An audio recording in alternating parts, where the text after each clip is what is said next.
Here we are at the world famous RISC roof garden. You can just see it really is sitting on top of our roof, one story up here at the back. It's the end of March 2020 and we're 4 days into lockdown, so all visits to the garden are unfortunately on hold until further notice.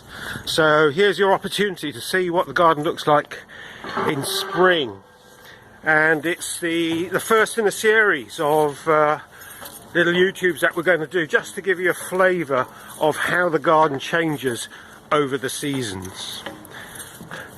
So those of you who haven't been to the garden, it was planted almost 20 years ago, 2001, and the idea was that we're going to create a demonstration permaculture garden just to show people ways in which they could make their lives more sustainable, and also as an outdoor classroom, just so that we could extend all our work with teachers, with schools, showing them how they could bring the outdoor classroom into the curriculum.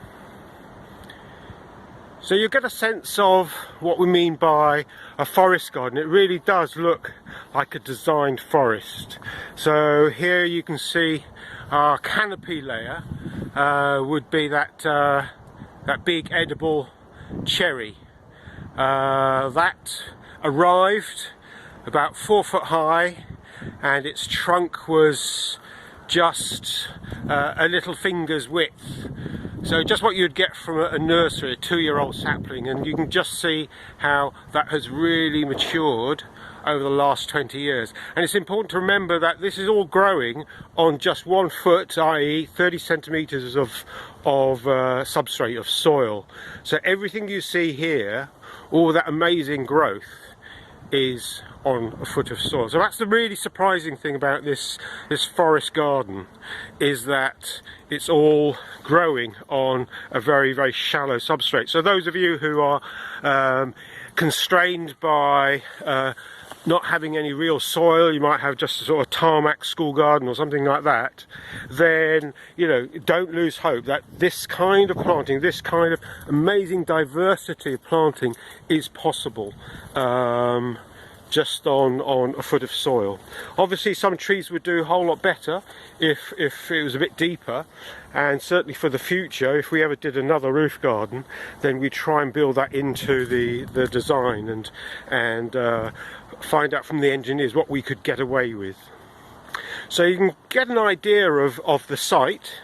It's about 200 square meters, 32 meters by 6, so it's a very sort of elongated site, a bit like a back garden, I guess, or an allotment. So that's 200 square meters, and we've packed in about 180 different varieties and species of edible or useful plant.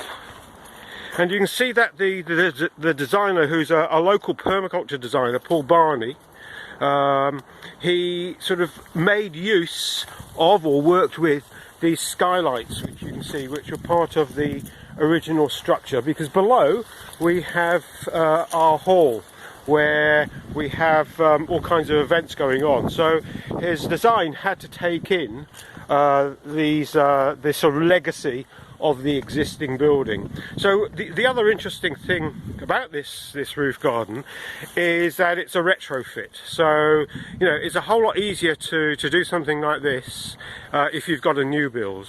And the challenge is, how can you do it on existing building stock? And you can see that he's made a virtue of having to negotiate all these skylights, this winding paths, these intersecting winding paths, because one of the principles of permaculture is to really increase the edge between different kinds of planting, between different kinds of ecosystems, because that's where you get increasing diversity and interest. So now we're coming on to the area which gets the most sun. This is where we've got a lot of our Mediterranean herbs. So here you can see the rosemary's coming into flower, and also the jostaberry. So those of you with kids, this is ideal. It's a thornless gooseberry. and absolutely delicious fruit. So this time of year we've just had a whole week of really fantastic weather, and that's really bumped things on, because although in a way here we have underfloor heating for our garden, so it means that things do tend to come a bit earlier, but this fantastic weather which we've had recently has really brought things on. So you can see that here we've got the Korean snow pear, a bit sour, but was great in pie, so that will come small fruit later on in the year. And then you can also see here the kiwi, Chinese gooseberry. So actually it was very canny of the New Zealanders to kind of hijack that plant and make it their own. But that's a hardy variety that will go down to -15 and is ideal for climbing up ugly fences or climbing up through some of your other trees. And then you can see the Mahonia there, so Oregon grape. Those grapes are actually edible, and you can also get an idea here of some of the other virtues of a forest garden, that it gives you year-round interest. So here there's a lot of edible evergreens, which give you year-round interest, and there's something which you can harvest all the year round. So for example, this is a spiny pepper plant. This comes from Nepal. It has relatives. So over here we have a Chinese relative, the Sichuan pepper, which isn't evergreen, but this one you can see it's got fantastic winter colour, and those leaves are very lemony. That's a lovely sort of citrusy flavour which you can give to your baked fish. And you can just see the red peppercorns, so they're left over from the last autumn, which is when they should be harvested, and that's one of the ingredients of Chinese 5-spice. So you know, you can get your harvest your leaves and your peppercorns almost the whole year through. And then over there along that fence, which is made from locally coppiced hazel, you can see another one of my favourites. So this is Japanese Stauntonia, and you can just see it's coming at the end of March. It's coming into flower, and the scent of this is a bit like jasmine, so it's a really fantastic sort of scented hit that you'll get early in the year. It's evergreen and is ideal if you want a green wall. So if you want that kind of insulation for keeping your building warm in winter and cool in summer, so it's like having a thatch on the side of your building, then Japanese Stauntonia is something to go for. You do need a trellis, but the advantage is that unlike ivy, it won't pull out your mortar. And then over here we've got, just coming now, you can just see the shoots of the Japanese wineberry. So this, if you like soft fruit, this is an absolutely fantastic thing to go for. You can see it's got really great ornamental value with those pink sort of furry stems, and then underneath you see it has this lovely sort of silvery underside to the leaves. So fantastic ornamental value as well as good value in terms of the soft fruit. And then you can see all the other sort of things which are coming now. So a permaculture garden, a forest garden, not only ticks the boxes of being productive year round, relatively low maintenance, but it also looks great. You can see there, just through there, the blossom of the Juneberry. This is a really fantastic, very, very productive tree from North America. It fruits in June, hence the name. Amelanchier, there's a lot of different varieties of Amelanchier. You can see it looks absolutely gorgeous in the spring. See those lovely sort of new leaves just coming out, as well as the blossom. And then the fruit tastes a bit like raisins in June. So it has fantastic autumn colour. So if you think of New England in the fall, then that's the kind of look you'll get from this plant. Planted a lot as an ornamental, and most people don't realise that it also has edible uses. And then just beyond that, you can see how our understory, our ground cover, is just beginning to flower. So it looks a bit like a bluebell would, and that is three-cornered leek, Allium trichocum. So that's really interesting because the leaves have three sides. It does look like a bluebell, and those flowers are edible, used to garnish in a salad, and the leaves you can use them like spring onions.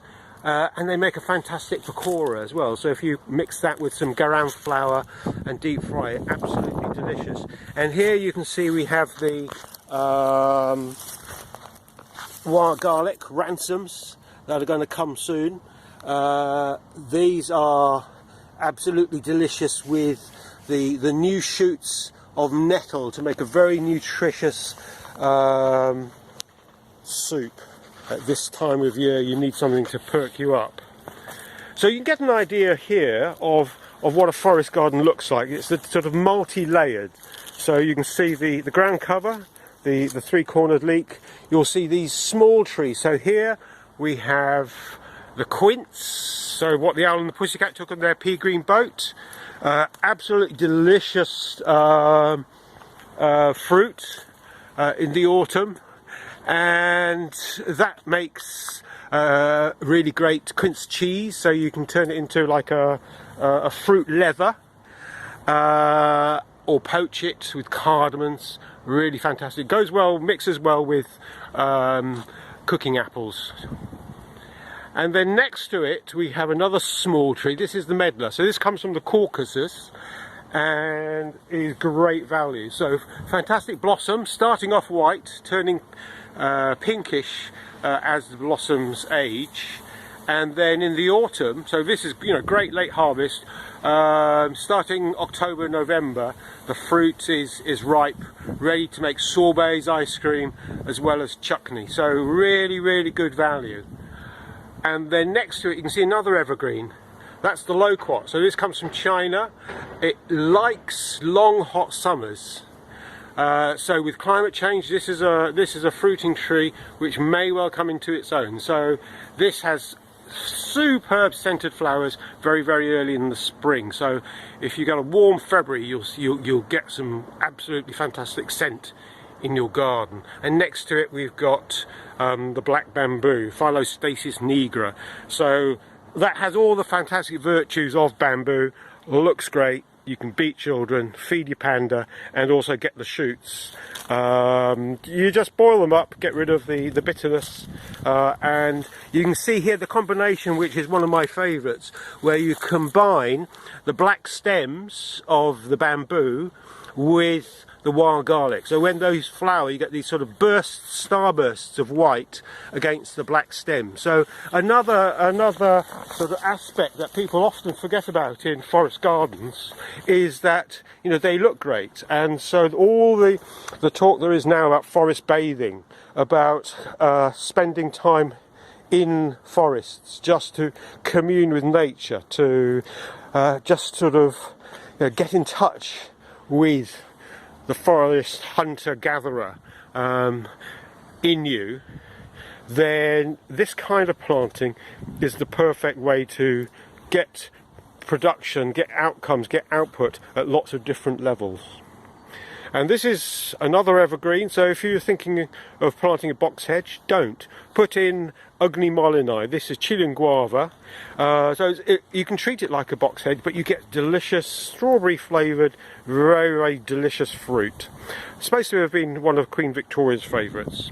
And then you can see how here we've cordoned, so we've planted various fruit trees close together, so they're basically being pruned so they become two-dimensional, and this way you can get lots of different varieties of fruit, so you can stagger your harvest. So instead of having one great huge standard fruit tree and you're completely buried under that fruit and can't possibly eat enough of it, this way you can have smaller harvests right throughout the season.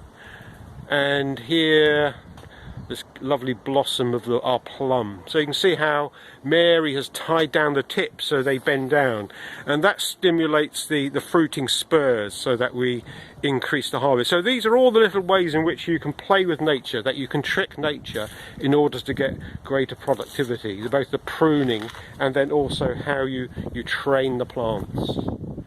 And here, this is one of my favourites, another neglected one.